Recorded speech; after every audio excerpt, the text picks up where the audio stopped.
genes. Functional unit of inheritance, gene was called factor by Mendel.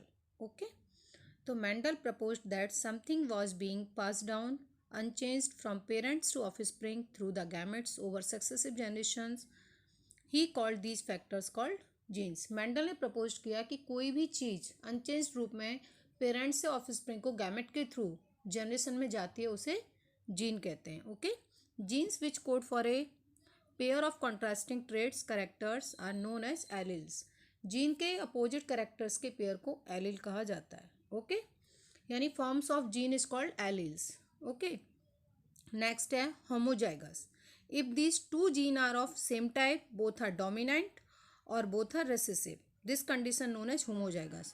ये to gene है ना, दोनों same type के हों, डोमिनेंट हैं तो कैपिटल टी और रेसेसिव हैं तो small T. This condition is known as the homozygous. Capital T and small T are called the genotype and tall and dwarf are called phenotype. Okay, physical structure कैसा है, tall and dwarf, this is called the phenotype. Next है heterozygous which express contrasting trait. Heterozygous में क्या है, वो opposite characters को express करते हैं ना, जैसे one is dominant and one is recessive. The plant are heterozygous. One character dominant है, दूसरा रेसेसिव है, capital T small T. This is the heterozygous. Okay, next है Punnett square. The production of gametes by the parents, the formation of zygote, the F1 and F2 plant generation can be explained from a diagram called Punnett square. Punnett square के द्वारा diagram के study की help से parents द्वारा gametes का production, zygote का formation, F1 F2 generation में plant को समझाया जा सकता है. Okay, it was developed by British geneticist Reginald C Punnett. इसे ब्रिटिश के जेनेटिस्ट है ना रेजिनाल्ड सी पनेट ने डेवलप किया था. It is a graphical representation to calculate the probability of all possible genotypes of offspring in a genetic cross as shown in the figure. यह graphical representation experiment में offspring के सभी possible genotypes की calculation के लिए बनाया गया है. The 1/4:1/2:1/4 ratio of capital T है ना is to capital T small T is to small T is mathematically condensable to the form of the binomial expression ax plus by का whole square that has the gametes bearing genes T और capital T और small T in equal frequency of 1/2 है ना. तो 1/4:1/2:1/4 का capital T is to capital T is to small T के ratio को है ना मैथ के binomial expression ax plus by का होल स्क्वायर में डिनोट किया जा सकता है, जिसमें capital T small T gametes bearing genes है ना इक्वल फ्रीक्वेंसी 1/2 में रहते हैं. ओके, सेम डायग्राम है जैसे मोनो हाइब्रिड क्रॉस में था. ओके, इसमें भी सेम है.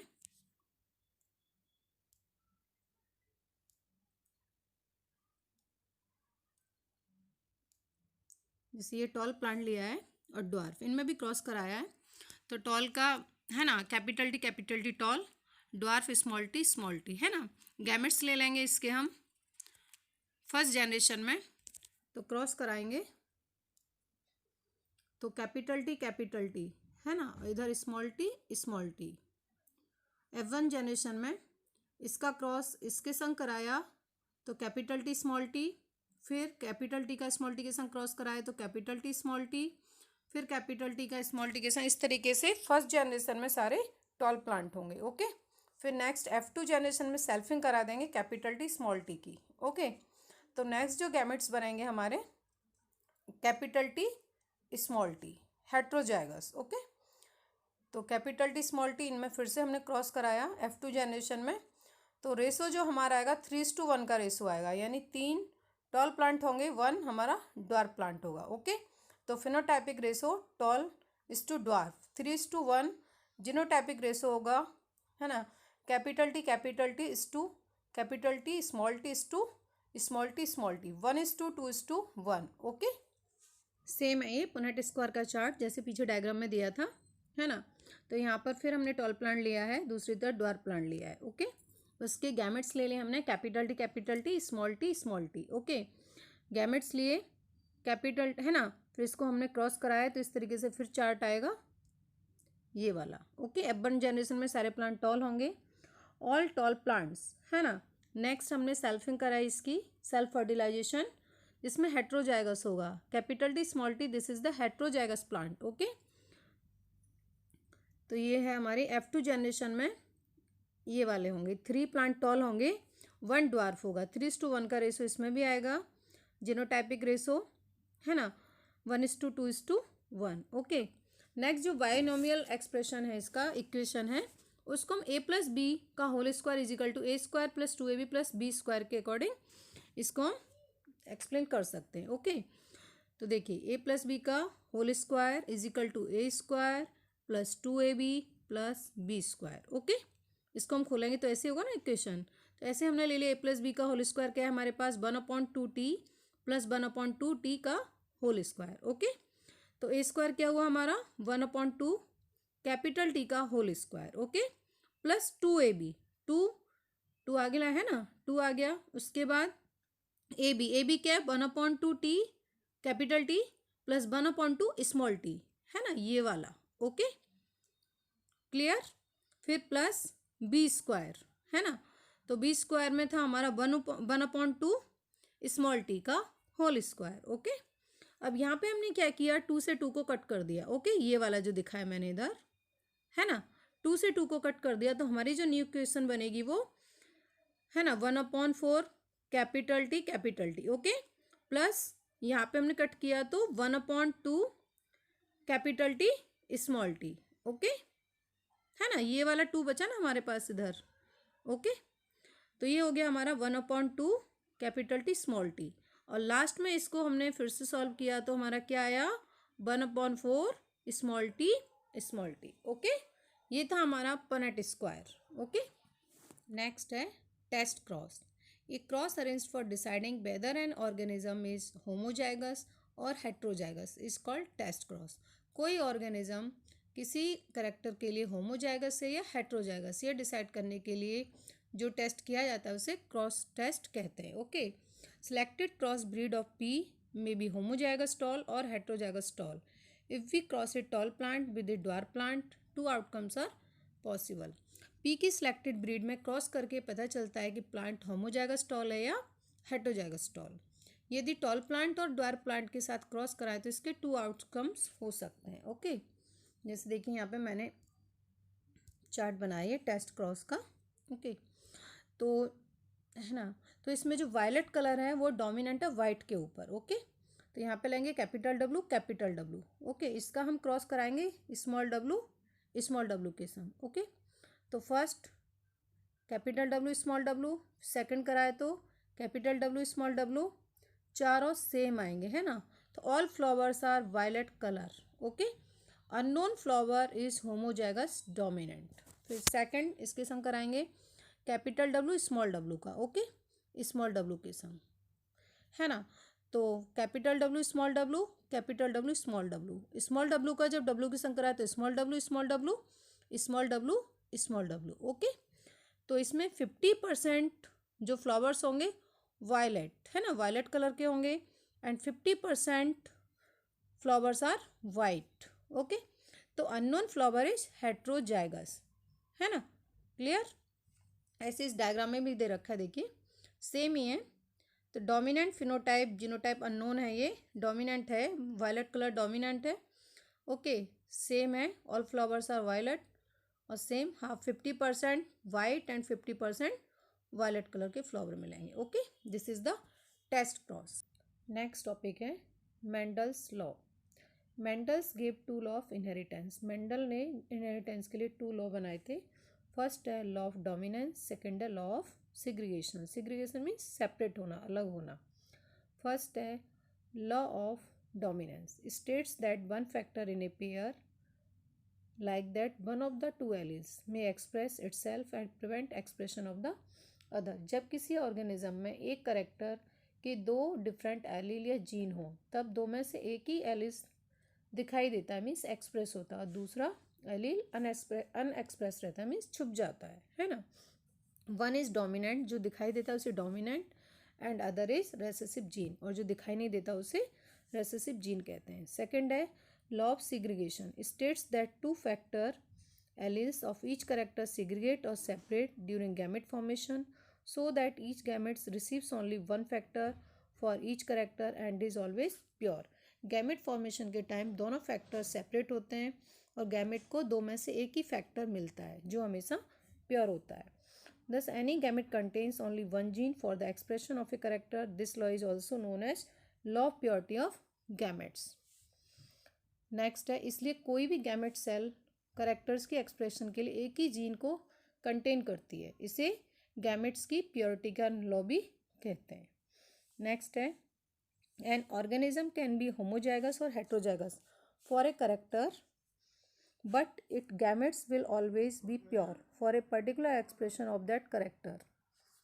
ऑर्गेनिज्म होमोजाइगस और हेट्रोजाइगस हो सकते हैं परंतु दोनों प्योर होते हैं. ओके.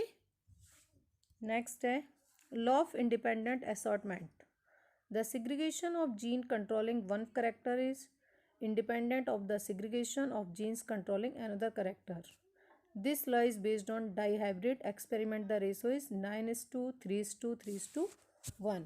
जीन अलग होकर एक करेक्टर्स को कंट्रोल करते जीन दूसरे करेक्टर को कंट्रोल करते जीन से इंडिपेंडेंट होते हैं. यह लॉ डाईहाइब्रिड क्रॉस एक्सपेरिमेंट पर आधारित है.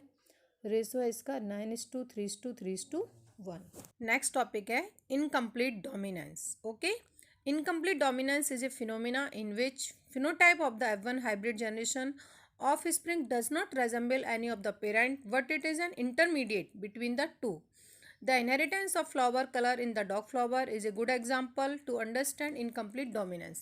Incomplete dominance एक ऐसा फिनोमिना है कि जिसमें कभी F1 जनरेशन में ऐसा फिनोटाइप आ जाता है. ओके. फर्स्ट जनरेशन में अलग सा फिनोटाइप आ जाता है जो किसी भी पेरेंट से मैच नहीं करता. ओके. और इनके बीच का सा लगता है, इंटरमीडिएट लगता है. डॉग फ्लावर में फ्लावर कलर की इनहेरिटेंस इनकम्प्लीट डोमिनेंस को समझने के लिए सबसे अच्छा एग्जाम्पल है. Okay. On crossing the pure breeding red flower and white flower plants hybrid of F1 generation pink flower and on selfing cross F1 plants and F2 generation comes 1 red 2 pink 1 white. Okay. जब red flower और white flower का cross कराते हैं तो F1 generation में सारे flower pink colour के होंगे. उसके बाद जब हम सेल्फिंग कराएंगे तो F2 जनरेशन में 1 रेड 2 पिंक और 1 वाइट फ्लावर मिलेगा. ओके. नेक्स्ट है flowered plants here R was not completely dominant over small R and this made it possible to capital R small R as pink from capital R red and small R white. इसमें R factor है ना, capital R factor small R factor पर पूरी तरह से dominant नहीं है, इसलिए रेड और वाइट से पिंक फ्लावर मिला. ओके. डायग्राम दे रखा है चार्ट इधर. फर्स्ट है पेरेंटल जनरेशन. ओके. जिसमें हमने रेड फ्लावर लिया और वाइट फ्लावर लिया. गैमेट्स है ना, इस capital R small R cross करा इसमें तो फर्स्ट जनरेशन में F1 जनरेशन में सारे फ्लावर पिंक कलर के हुए, कैपिटल आर स्मॉल आर. फिर नेक्स्ट F2 जनरेशन में इसमें सेल्फ है ना, सेल्फ फर्टिलाइजेशन कराया, कैपिटल आर स्मॉल आर और capital R small R. Okay. तो हमें फर्स्ट 1 रेड मिला, 2 पिंक फ्लावर मिले और 1 वाइट मिला. ओके. तो फिनोटाइपिक रेशो हुआ red pink white means 1 red मिला 2 पिंक 1 वाइट. ओके. नेक्स्ट है genotypic ratio. Capital R is 2, capital R is 2, small R है ना. 1:2, 2:2, 1 ये रेशो हमें इनकम्प्लीट डोमिनेंस में मिला. ओके. नेक्स्ट टॉपिक है codominance. It is the phenomenon in the case of codominance the offspring F1 generation resembles both parents. Example different types of RBC that determine ABO blood grouping in human beings. Codominance ऐसा phenomena है या ऐसी घटना है जिसमें F1 generation दोनों parents से match करती है. इसका एग्जाम्पल ABO ब्लड ग्रुप का डिटरमाइन करने वाली डिफरेंट टाइप्स की RBC है. Next ABO blood group are controlled by the gene I. ABO blood group को जीन I कंट्रोल करती है. The plasma membrane of the RBC has sugar polymers that diffuse from its surface and the kind of sugar is controlled by the gene I. RBC की plasma membrane में surface से बाहर निकलती हुई sugar polymers होते हैं. इसका control I gene से होता है. ओके. नेक्स्ट है the gene I has 3 alleles. I की पावर ए एंड आई की power B and I. Gene I के 3 एलिल्स होते हैं, I A, I B and I. The alleles IA and IB produce a slightly different form of the sugar, while allele I does not produce any sugar. IA, IB different types की है ना sugar का production करते हैं, जबकि आई alleles किसी भी type की शुगर को प्रोड्यूस नहीं करता। ओके।